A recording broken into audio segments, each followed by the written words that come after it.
നമുക്കൊപ്പം ഇപ്പോൾ അഭിനേത്രി ചേരുന്നുണ്ട് തത്സമയം അതിഥിയായി. സുഹൃത്തെ, ഞാൻ താങ്കളുടെ പേര് പറയുന്നതിൽ ബുദ്ധിമുട്ടില്ലല്ലോ അല്ലേ? ഇല്ല, എൻ്റെ പേര് സന്ധ്യ എന്നാണ്. ഈ സിനിമാ മേഖലയുമായുള്ള ബന്ധം ഒന്ന് പറയാമോ? എങ്ങനെയാണ്, എത്ര കാലമായി സിനിമാ മേഖലയിൽ പ്രവർത്തിക്കുന്നുവെന്ന്? ആക്ടിങ് വന്നിട്ട് എൻ്റെ ഒരു പാഷനാണ്. ആക്ച്വലി ഞാൻ കുറച്ച് വർഷങ്ങളായിട്ട് ട്രൈ ചെയ്യുന്നുണ്ട്. അപ്പോൾ ഞാൻ ആഡ് ഫിലിംസ് ഒക്കെ ചെയ്തിട്ടുണ്ട്. അതുപോലെ കുറേ ഒരു ഫിലിം ചെയ്തിട്ടുണ്ടായിരുന്നു, അമല എന്ന് പറഞ്ഞൊരു മൂവി. അപ്പോൾ അതൊരു ടീച്ചറിൻ്റെ ക്യാരക്ടറായിരുന്നു. അപ്പോൾ ഇത്രയും വർഷമായിട്ട് ട്രൈ ചെയ്ത് എനിക്ക് ഇത്ര ഓപ്പർച്യൂണിറ്റീസേ കിട്ടിയിട്ടുള്ളൂ. എന്തുകൊണ്ടാണ് അവസരങ്ങൾ നിഷേധിക്കപ്പെട്ടത്, കിട്ടാതെ പോയത് എന്നാ തോന്നുന്നത് സന്ധ്യയ്ക്ക്? കുറേയൊക്കെ നമ്മൾ കാസ്റ്റിംഗ് കോൾസ് കാണും. ആ കാസ്റ്റിംഗ് കോൾസ് നമ്മൾ കാണുമ്പോൾ നമ്മൾ അപ്ലൈ ചെയ്യും, ഓഡിഷൻ പോയി അറ്റൻഡ് ചെയ്യും. പക്ഷേ ഈ ഓഡിഷൻസ് പോയി അറ്റൻഡ് ചെയ്താലും കാസ്റ്റിംഗ് കോൾസ് നമ്മൾ റെസ്പോണ്ട് ചെയ്താലും നമുക്ക് ഒരു റെസ്പോൺസും കിട്ടാറില്ല, ഒരു റിപ്ലൈ നമുക്ക് കിട്ടാറില്ല. പിന്നെ ഈ ഇൻഡസ്ട്രിയിൽ തന്നെ കുറേ പേര് ഷെയർ ചെയ്തു, ഇതൊക്കെ ഫേക്ക് കോൾസ് ആണ്, ഇതൊക്കെ ഫേക്ക് കാസ്റ്റിംഗ് കോൾസ് ആണ്. അവർ ഓൾറെഡി ഡിസൈഡ് ചെയ്ത് വെച്ചിട്ടുണ്ട് ആർട്ടിസ്റ്റുകളെ, ഓരോ റോളിന് അല്ലെങ്കിൽ ഓരോ ക്യാരക്ടർ റോളിന് ഡിസൈഡ് ചെയ്ത് വെച്ചിട്ടുണ്ട്. ഇതൊരു പബ്ലിസിറ്റി സ്റ്റണ്ടാണെന്നാണ് ഈ ഫിലിം ഫീൽഡിൽ വർക്ക് ചെയ്യുന്ന ആൾക്കാർ തന്നെ ഷെയർ ചെയ്തിട്ടുള്ളത്. അപ്പോൾ നമ്മൾ എന്തിനാണ് ഈ സമയം ചിലവഴിച്ച് നമ്മൾ ഈ കാസ്റ്റിംഗ് കോൾസിനൊക്കെ അപ്ലൈ ചെയ്യുന്നത്? അവർ വെന്യൂ സെലക്ട് ചെയ്യും, അവരവിടെ ആൾക്കാരെ വരാൻ പറയും, നമ്മളെ സമയം ചിലവഴിച്ച് അവിടെ പോയി ഓഡിഷൻ അറ്റൻഡ് ചെയ്യും.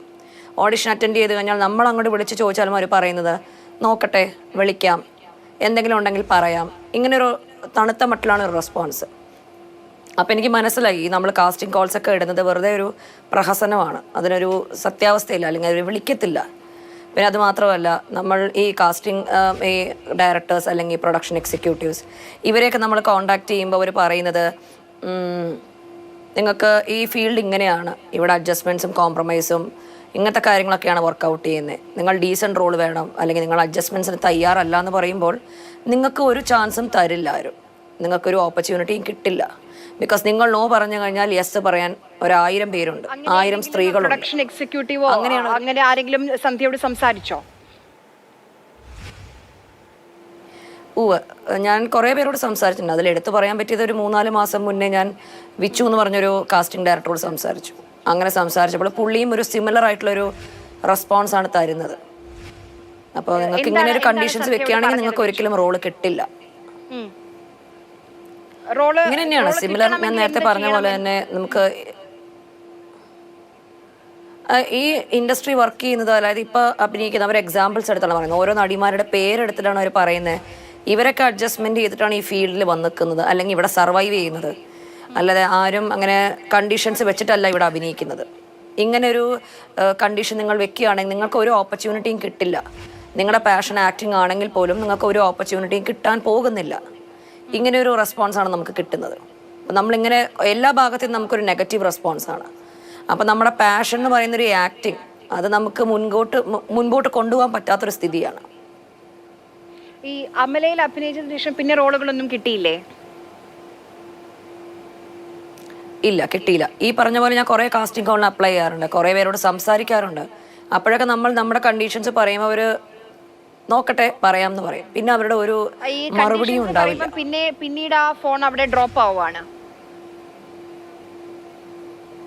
അതെ, അവർ പറയും ശരി, നിങ്ങൾ ആലോചിക്കൂ, അല്ലെങ്കിൽ ആലോചിച്ചിട്ട് പറയൂ, എന്തെങ്കിലും ഡിസിഷൻ ചേഞ്ച് ഉണ്ടെങ്കിൽ നിങ്ങൾ എന്നെ വിളിച്ചോളൂ, അങ്ങനെയാണ് പറയുന്നത്. അതെ, നമ്മൾ നോ യെസ് ആക്കി പറയുമെന്നാണ് അവർ നോക്കുന്നത്. അപ്പോൾ നോ തന്നെയാണ്. അങ്ങനെയാണെങ്കിൽ എനിക്ക് കുറേ സിനിമ കിട്ടിയേനെ, പക്ഷെ എനിക്കതിൽ താല്പര്യമില്ല. താങ്കള് ഒരുപക്ഷെ സുഹൃത്തുക്കൾ ഉണ്ടാവും അല്ലാതെ ഈ സിനിമാ മേഖലയിൽ, അവർക്കൊക്കെ ഈ സമാനമായ രീതിയിലുള്ള അനുഭവങ്ങൾ തന്നെയാണോ സന്ധ്യ? അതെ, കുറച്ച് പേരൊക്കെ എനിക്ക് അറിയാവുന്നവർ നോ പറയാറുണ്ട്. അവർക്കും ഈ പറഞ്ഞ പോലെ ഓപ്പർച്യൂണിറ്റീസ് വളരെ കുറച്ചേ കിട്ടാറുള്ളൂ. ഈവൻ മൂവീസ് ആയാൽ പോലും വില 1-2 മൂവീസ് കിട്ടിയാലായി. പക്ഷെ ആഡ് ഫിലിം ആയാലും കുറച്ചൊക്കെ ഉള്ളൂ. അതുപോലെ പേയ്മെൻറ്റ്സ് വൈസും ആഡ് ഫിലിംസിലും കുറവായിട്ടാണ് കിട്ടുന്നത്. ഇപ്പം ഞാൻ രാവിലെ ഷെയർ ചെയ്ത പോലെ തന്നെ എന്നെപ്പോലെ കുറേ സഫർ ചെയ്യുന്ന ആൾക്കാരുണ്ട്, അവർക്ക് മിനിമം റെമ്യൂണറേഷൻ പോലും കിട്ടുന്നില്ല. ഈ മുകേഷിനെതിരെ താങ്കളുടെ ഒരു സുഹൃത്തിന്റെ അനുഭവം പറഞ്ഞു, അതുകൂടി ഒന്ന് പറയാമോ? കുറച്ച് വർഷങ്ങൾ, അതായത് ഒരു 2000-ന് മുന്നേയൊക്കെ നടന്നൊരു ഇൻസിഡൻസ് ആണത്, ആക്ച്വലി ഇൻസിഡൻ്റ് ആണത്. ആ സമയത്ത് അവർ ജൂനിയർ ആർട്ടിസ്റ്റ് അവർ വീട്ടിലുണ്ടായിരുന്നില്ല. ഇത് അവരുടെ മാരേജിന് മുമ്പ് നടന്നൊരു കാര്യമാണ്. അപ്പോൾ അവരാരും വീട്ടിലില്ലാത്ത സമയത്ത് ആക്ടർ മുകേഷ് എന്ന് പറഞ്ഞ വ്യക്തി അവരുടെ വീട്ടിൽ പോയിട്ട് അവരുടെ മദറിനോട് മിസ്ബിഹേവ് ചെയ്തു ആക്ച്വലി. സോ അതൊരു പ്രശ്നം ആവണ്ടെന്ന് പറഞ്ഞാണ് അവർ ലീഗലി പോവാത്തത്.